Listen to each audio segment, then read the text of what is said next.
Wakanda forever. Hey! Umehora? Hapa kusia. I had a look at the vlog we did in the Encanto. I loved the feel. Yeah, the feel that us preparing. Yeah, you know, I love that feel. So I want to do more videos like that. And I feel, yeah, for every episode we have, maybe that's what we need to do. It's never that serious. It's never, I don't know. Hey guys, welcome back to another Emma's episode. It's been a while. I think if you follow me on Instagram, I mentioned like it's been difficult for me to do another episode, A, because my creativity was downhill, so I couldn't figure out what I needed to shoot, and B, there was a lot of back and forth with our Kenyan government because of licensing. Apparently we needed a license to shoot our YouTube videos and for uploading. Anyway, over and above that, I then thought maybe my next video should be educative. And I get a lot of questions with various upcoming makeup artists about my pricing so that they can figure out how much they should charge. And I thought based on just what I charge is not informative enough. So we've come up, sorry I've not introduced, this is Felix, my bad. Felix is my accountant. And Felix joined us about 2 years ago? 2 years ago. Yeah, 2 years ago. And within those 2 years, my company has really grown. And that's because I am not good in financing or accounting. I'm horrible at it, right? I'm just a creative. So I felt I needed somebody in that field. And then that's where we met. We met at a set. He was working for somebody else, and I sort of we just connected, and I told him, you know what, you need to take over my finances. And I can tell you, in a span of 2 years, my company has grown from 1 to 18, as in such a big gap. We have really grown, and I don't think I've ever told you this, Yanni, I appreciate you. Thank you so much, Felix. So, before we indulge, just if you haven't subscribed to my channel, please take this moment and subscribe, the little subscribe, and then there's the bell thing right next to it, so you can just get like notifications. Anyway, we'll be right back. So first things first, I know I should have written like a list of these are things to consider. What I'm going to do is I'm going to talk about the things you need to consider in putting in your pricing, and then Felix is going to give you like the nitty-gritties of how to price. I don't know if they get that, but I mean, like he came up with the maths behind how we should be pricing ourselves. So the first things that you need to consider in your pricing is transport. How are you getting yourself to the gig? Is the gig in Thika, or is it within Nairobi? Are you using a taxi? Are you using your own car?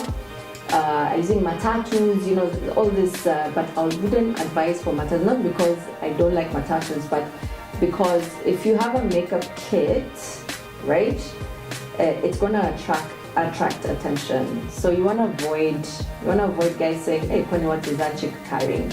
And everybody knows that makeup is not cheap, all right?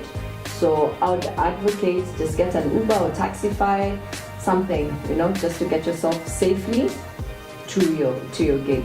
That you need to consider is your appearance. I'm not just talking about like makeup and how your hair looks, and you know, I'm talking about your dress code, all right? Your dress code, your kit. How does your kit look? Okay. You know, are you carrying a suitcase, you know, or are you carrying a makeup kit? You know, that's how people actually judge you. You know, they'll look at the kit and they'll be like, oh, okay, she's got a makeup kit, she's bomb. I mean, she's invested in whatever she's doing. And then also, being a makeup artist is basically you're portraying your art and a lifestyle, okay? Because makeup is not a need, it's a want, okay? So if you dress well, okay, These are triggers of how people are going to judge or rate you as a makeup artist. Go inside your makeup kit. Now, I think a lot of people don't get. I feel like makeup artists, and you can correct me if I'm wrong, that when they put out their price and guys are like, hey, you're a bit too expensive, guys are like, the makeup artist now then feels belittled and now considers like, oh, maybe I should charge 500 shillings. It's not realistic, okay? And we were having this discussion with Felix yesterday. I mean, by the time somebody is calling you as a makeup artist, all right, it's because they do not have what is in your kit, all right? And that's why you have been called. And that's why it's important to invest in your kit. If you're going to go, and I don't have anything against Du Bois,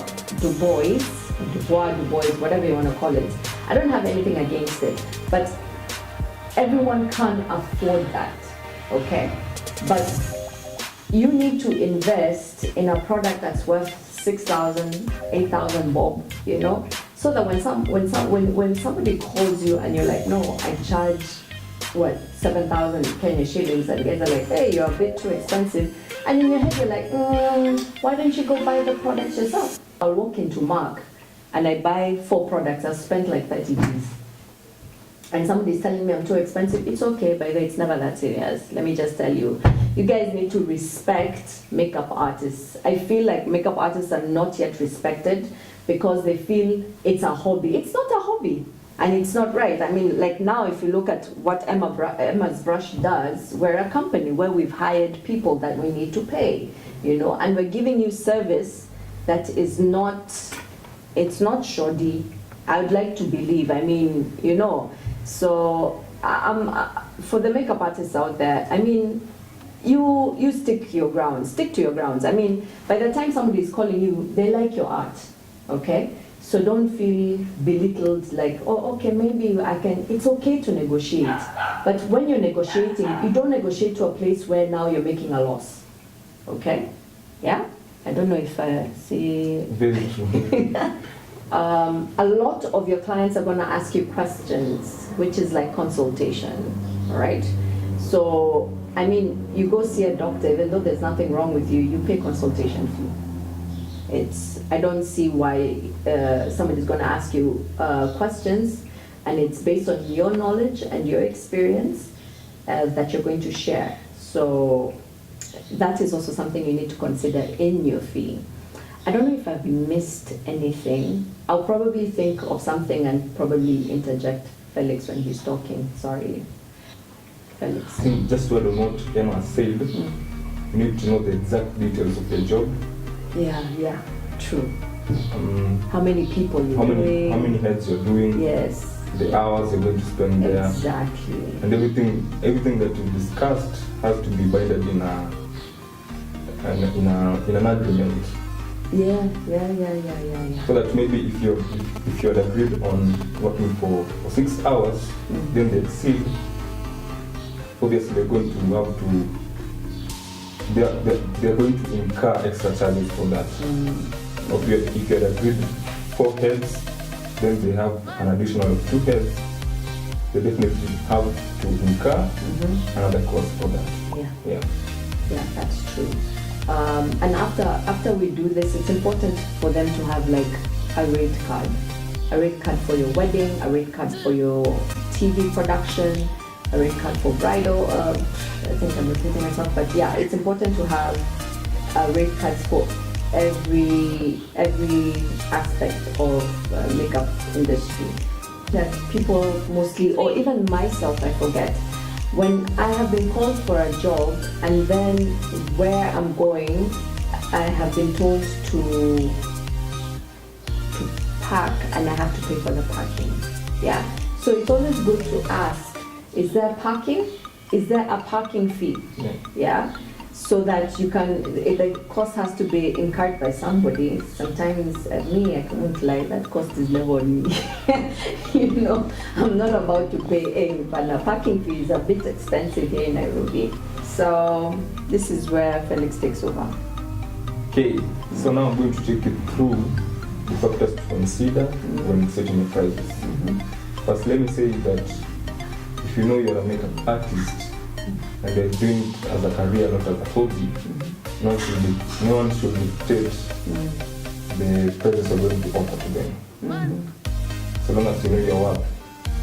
So the factors that I'm going to list down or just to mention are going to guide you on how to set your prices. Yeah. You should know your experience and your skill set. How long have you been in the industry? 1 year? 10 years? If you've been in the industry for 1 year, you're an amateur.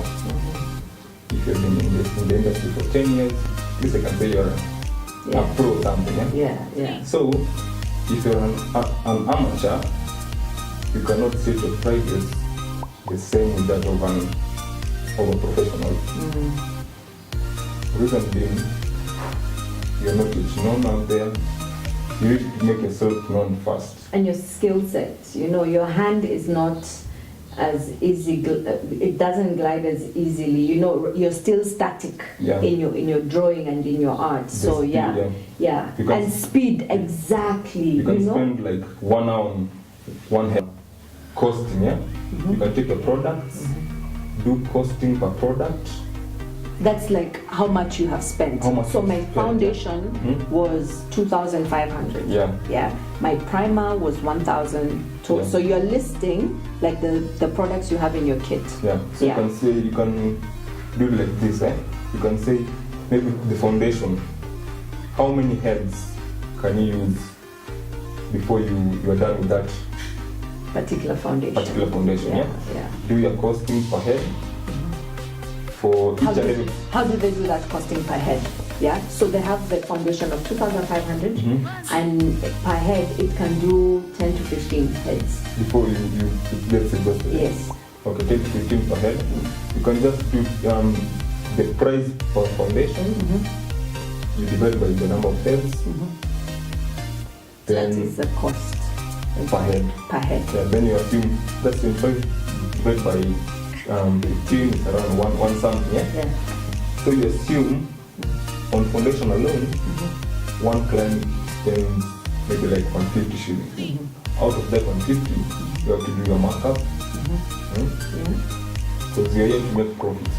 It's a career, it's not a hobby. You're here to make profits. We have employees, you have to pay them, so you have to get your markup per product. You have the same way you've done with the foundation, you have to do for all the products, Then come up with your final price list, And one thing to consider, you have to ensure that your price list is within range, within the prevailing market trends. You don't want to set your prices so high that you end up getting no clients, or set them so low. Let me say one thing, Putting your prices so low doesn't guarantee you clients. There are some clients who will take low prices as a compromised service or poor service. So they'll have to question that, why are you charging me 500 shillings and you're using this high-end products? They'll have to question that. So it doesn't guarantee you more number of clients. Doing bridal makeup, okay? First thing is important. It's important to consider doing packages, right? We do it like most of the time, where my package will consist of the bridal trial. It's so important to add that in your rates, because it's important for the bride to try out her makeup, right? Because you never know, maybe they will react to what you're going to use, and then it's on the day. You know, it's always safer just have a bridal trial, and as Felix had mentioned, you now have like a guideline on how to charge, right? So make sure your bridal trial is inclusive. Now, when you're doing a bride, why the prices are different from the bride and the bridesmaids is because bridesmaids, you're only doing makeup application. So that price is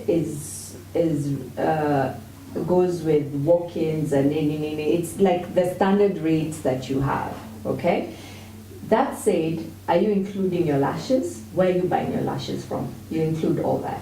Now, when it comes to the bride, there's so many other things that you're not going to include, that you're going to include that you didn't include in the bridesmaids. Like eye cream, all right? A mini facial,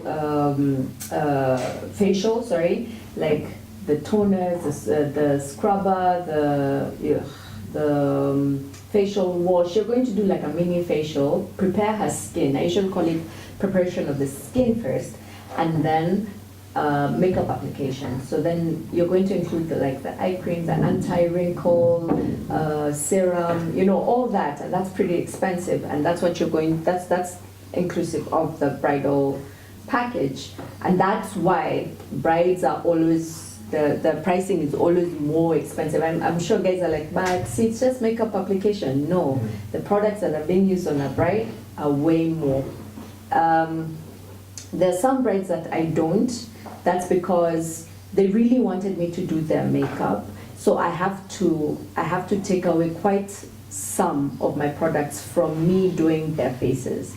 Yeah, so if you find somebody has negotiated her prices, I'm not going to use all the products that I will use on a client who is okay with my pricing. Yeah, so those are things you need to consider. If you're doing an ad, okay, you need to consider how many people, I think we mentioned that, how many people are going to be on that set and for how long. Usually for sets, we do per day. Yeah, we do a per day, we have a per day rate, okay? So you need to get all your info, where, how many, then the makeup application, always remember for TV is always HD. So whatever you're using, what I mean is it has to be anti-oil, okay? So even the technique you're going to use is going to be different than what you use on yourself, all right? I don't know if you need a video on HD makeup, let me know. Probably just to, it's not much, but it's very important, yeah? You're not going to use the kind of technique on production that you're going to use on a bride. And if you feel like there's more information you want from us, just simply send an email. I never get it right. I don't know if it's info@emmasbrush.co.ke or info@emmasbrush.com. info@emmasbrush.co.ke. Awesome. Yeah. So that's the email address. You can always send whatever questions you have. Until next time, holla at you, girl.